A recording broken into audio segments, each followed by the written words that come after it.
Sila ang TBJ Defenders. Pagtatanggol ang katotohanan sa mga bashers. Tunay ang kanilang dala, katotohanan talaga. Sabihin nyo, ibiyan sa kanilang uubra. Hi guys, this is DJK21 na nagsasabing good morning, good afternoon, and good evening sa lahat. Hi po sa lahat ng ka-TBJ legit Dappercats natin dyan. Hi! Masaya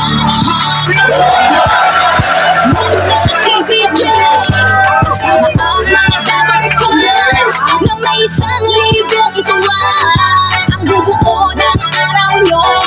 So, kamusta na kayo guys?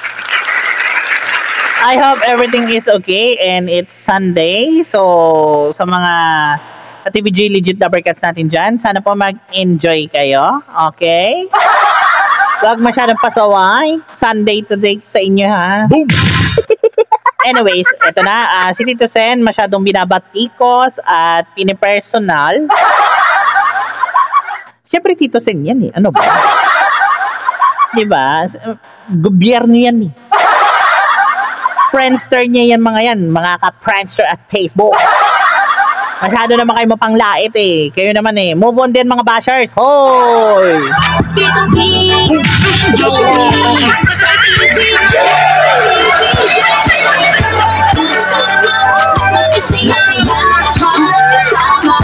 Oh, yan na. Masyado kayo mga bashers ha. Oh, ito, pakinggan na natin.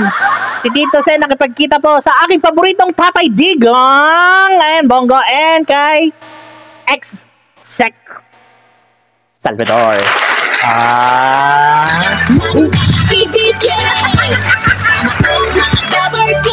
Ayan, game na tayo guys. Ng pagkuha ng YouTube ng TBJ. Samantalang pag-usapan naman natin ang tungkol po sa picture ni Tito Zen na siyang kumakalat ngayon sa social media na kung saan ay kasama po ni Tito Zen si dating Sana all kasama si Tatay Digong no. Ako pag nakita ko si Tatay Digong hindi ko lang mamanuhin yan. Halikan ko pa noon yan at sasabihin ko maraming salamat po, naging mabuting presidente kayo sa bansang Pilipinas of course. And most of all, marami pong salamat sa serbisyo nyo. O, diba? Pero kung sana po pwede kayong tumakbo, tay. Sana naman. Mulong Duterte. Andyan din po si Bongo. Mga politician po ang kasama ni Tito Zen. So, ang hinala po ng ilan, hindi daw kaya lumapit na si Tito Zen sa mga ito. Syempre guys, si Tito Zen kasi, politiko din yan. Huwag niyong personalin. Kayo naman nakipagkita lang kay Tatay Digong at saka kay Bongoy. Kala nyo titirahin na kayo nung tao? Ano ba? Be professional naman. Iba yung sa showbiz, iba yung sa politika. Kayo talaga, oh. Tsaka take note guys, si Tatay Digong, he is a lawyer. Always remember that. Huwag nyo mamaliitin si Tatay Digong, kundi babatukan ko kayo. Mga bashers kayo, ha. Di nyo alam, paborito yan ng tatay ko. Paborito ko rin yung si Tatay Digong. Pinanood ko yan. Every, mga ginagawa niya, mga proyekto niya. Kaya sa akin guys, Tatay Digong is the best for now. Kasi sa mga ibang presidente, parang si Tatay Digong yata yung talagang sa akin. Solid na solid yung ginawa talaga sa bansang Pilipinas. Kahit papaano. Lalo na yung pandemic guys. Sabi ko sa inyo, si Tatay Digong, hindi talaga yan sumuko sa mga Pilipino. Sa Itbulaga na trademark na pinaglalabanan ngayon sa korte upang hingiin ang opinyon ng mga ito. Siyempre may mga opinyon ng mga yan na pwedeng magamit ng TBJ laban po sa... Oh, tama. Kasi nga, as a lawyer, may consultant naman, no? Pwede ka mag-consult sa kanila na ano ba ang gagawin ko? Mga legal process, guys, hindi illegal ha. Huwag niyong itulad sa kabila. Tape na siyang hindi malabong mangyari. Kung magkaganon man nga po, lalong lalakas ang pwersa ng TBJ dahil si dating Pangulong Duterte, no? Alam niya po yung mga batas. Dahil abogado po yan eh. Alam niya yung batas talaga. Si Tatay pa ba? Tatay Digong pa ba lolokohin niyo? Parang kapatid lang yan ni Miriam Defensor. Sana po nga buhay pa si Miriam Defensor. Kundi pinagbabatukan ni Miriam Defensor yung mga yung mga pasaway na tao dyan. Kaso God bless her soul kasi po nandun na po siya sa langit kasama ni God.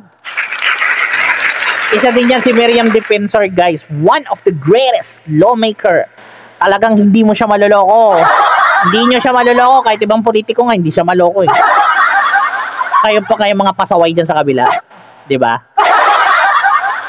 po yung mga pasikot-sikot sa mga ganitong agawan ng intellectual property. Siyempre, no, mahalaga ang opinion ni Duterte sa issue nila ng tape. So magkakaroon ng idea ang TVJ lalo sa mga possible na magiging kakaharapin nila in the long run po ng kasong pinaglalabanan po nila ngayon ang tape dyan sa korte. Kasi kung political issue po ang dahilan ng meeting nila dyan, para saan naman yun? Kayong matagal pa naman yung hangaran or eleksyon. Yan. Oh, tsaka ano, guys, ito hindi porket ang mga politiko nagkikita-kita. Katulad ni Tatay Digong, nila Tito Sen, kung sino man yan, guys.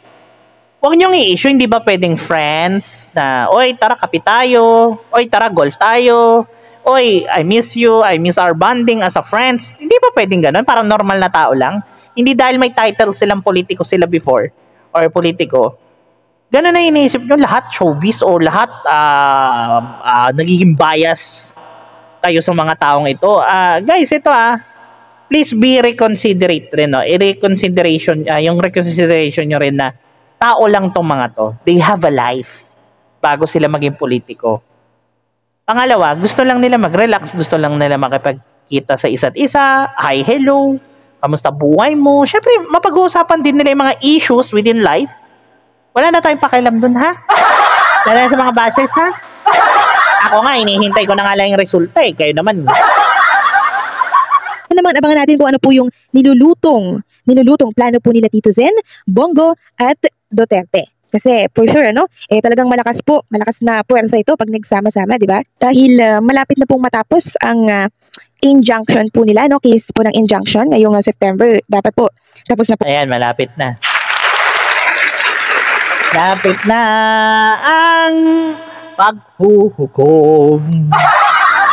Kaya humanda kayong mga pasaway dyan sa kabila.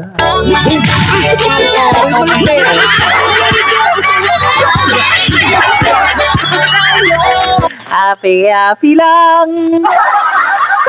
lang sila, pero nasa aming ang huling halakhak.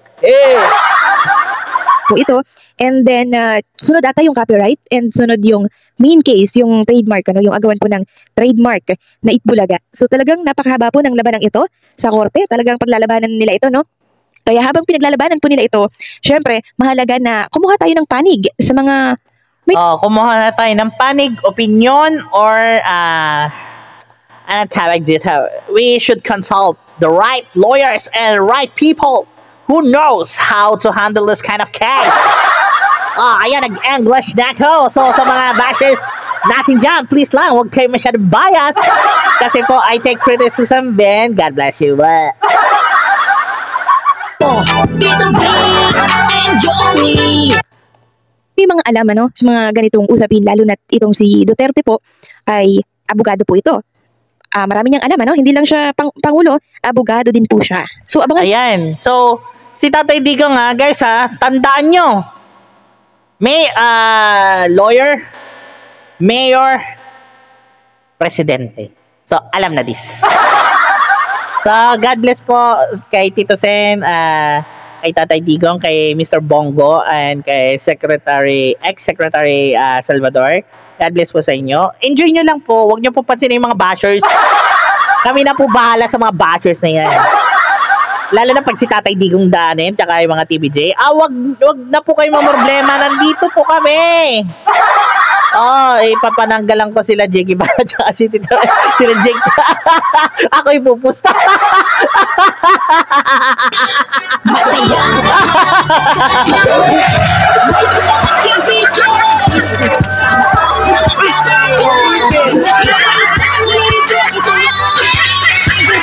Anyways, guys, enjoy your day and God bless to everyone. This is DJK.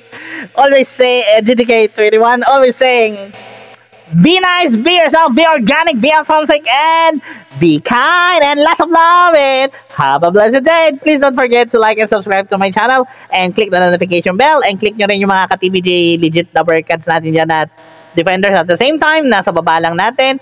And see you on my next LS and next videos. Bye!